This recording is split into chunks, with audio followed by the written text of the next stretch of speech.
Former minister RS. Chips साहब हमारे साथ हैं। आइए इन्हें जानने की कोशिश करते हैं। सर, जिस तरह से गवर्नमेंट फॉर्मेशन हुई और उसके बाद ही जम्मू कश्मीर की बात करें तो यहाँ पर एक के बाद एक आतंकी घटनाएं जो हैं हमें देखने को मिल रही हैं।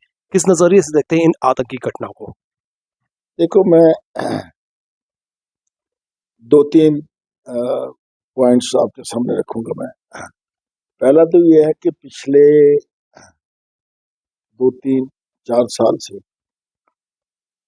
यूटी गवर्नमेंट जो है, हमारे ऑनरेबल एलजी साहब या हमारा पुलिस का सेट जो है हमारे डीजीपी साहब या वो लोग जो सिक्योरिटी एजेंसीज के साथ जुड़े हुए हैं हमें सुरक्षा देने के लिए, सबका ये कहना है कि मिलिटेंसी को हमने खत्म कर दिया है। और मैं ये कहूंगा कि पिछले 2-3 साल अगर आप देखें कितने वाक़े हो चुके हैं। वायु सेना की जो कार्रवाई थी उस पर अटैक हुआ, उससे पहले डांगरी हुआ, डांगरी के बाद हमारे 5-6 लोग और मारे गए, उसके बाद टीरा की गली में हुआ, सोनकोट में हुआ। और सबसे बड़ी सीरियस बात यह है कि जो इमीडिएटली आपने देखा होगा कि जो पिलग्रिम्स हमारे शिवखोड़ी से माता वैष्णो देवी जा रहे थे, 2 दिन पहले की बात है, और किस ढंग से उन्होंने घात लगा करके बिल्कुल पिन पॉइंटेड जो था वो गाड़ी के ऊपर गोलियां चलाई। ड्राइवर भी मारा गया, कंडक्टर भी मारा गया, 9 लोग और भी चले गए। बड़ी दुख की बात है, बड़ी दुख की घटना है ये। और अभी उससे निकल ही नहीं पाए थे हम। तो कल डिस्ट्रिक्ट कठुआ में जो वाक़ा हो गया, कूटा मोड़ के ऊपर जो गांव है एक वहाँ, और मिलिटेंट्स जो है वहां से गांव में गए, वो पानी मांग रहे थे, लोगों को शक हुआ, क्या हुआ, पुलिस आई। एनीवे, मैं यहाँ सिक्योरिटी एजेंसीज की अप्रिसिएशन करता हूँ कि उन्होंने एक को मार गिराया और सुना कि आज दूसरा भी मारा गया, सुनने में आ रहा है। अगर ये सही है तो मैं उनको शाबाश देता हूँ अपनी तरफ से। लेकिन इस सारी सिचुएशन से कुछ सवाल उठते हैं।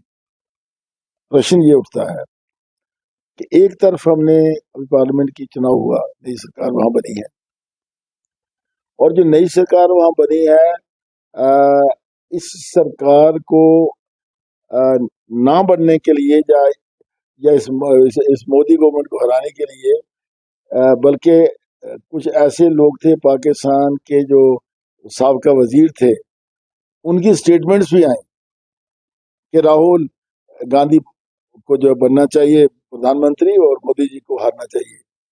तो इट मीन्स के पाकिस्तान जो है वो क्लोजली मॉनिटर कर रहा था कि कौन सी सरकार बनती है, और यूं ही ये सरकार बनी, इन्होंने मिलिटेंट एक्टिविटी स्टेप अप कर दी। तो जाहिर है ये सब कुछ पाकिस्तान ने किया, इसमें कुछ शक की बात नहीं है।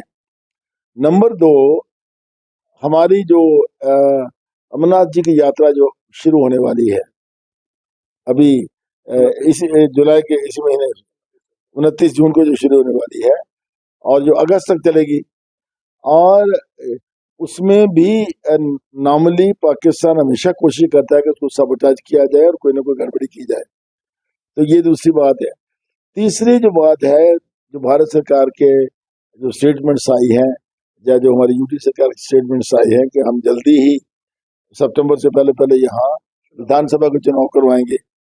तो विधानसभा के चुनाव करवाने की जो प्रतिक्रिया अभी शुरू नहीं हुई है, तो इस पर पाकिस्तान या जो पाकिस्तान के जो वो लोग मिलिटेंट्स जो उनके कहने पे चलते हैं, पाकिस्तान इसके लिए काफी चिंतित है कि कौन सी यहाँ सरकार बनेगी, कैसी सरकार होगी। तो मुझे लगता है कि ये सारे प्रोसेस को पाकिस्तान की जो आईएसआई है, जो पाकिस्तान की जो मिलिटेंट आउटफिट्स हैं, या पाकिस्तान की सरकार जो है वो इसको जो है वो सबोटाज करना चाहते हैं हमारी इलेक्शंस को।